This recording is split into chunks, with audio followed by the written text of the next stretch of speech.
هوا مرغانو واورئ ما د حال د وطن راوړئ ما د حال د وطن راوړئ. دا موږ د مشا منصور د عظیم کلي نوي کلي ملګري یو ځای سلی دي.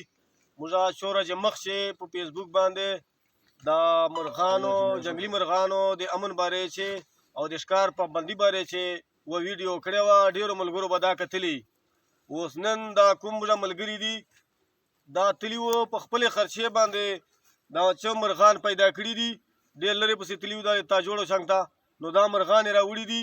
نو دا اوس موږ دا لوړې ته مطلب خلاصوو او بیا خواست کوو چې دا ملګري چې کوم دي باري لا کلیوال دا د ښکار دلته نه کوي. د ښکار باندې پابندي ده او نورو خلکو ته موږ دا خواست کوو چې چېرته موږ سره ملګري په د پروګرام چې حمایت کولی شي موږ ته مرغان رالږلی شي لا جنګلي نور سویاني شوقیاني چې موږ سره په د پروګرام چې حصه اخیستی شي. موږ غواړو ته هرکلی وایو مطلب مرغان رالږي یا نور موږ سره امداد کوي او دا پروګرام دا مرغان موږ نن دا لوړې ته سپارو. نو انشاءالله ملګرو ته خواست کوو چې دوی به موږ سره په دغه پروګرام چې حمایت کوي او چې بلاک په نه جوړېږي. نو دا واړو ته دا یو خواست ده.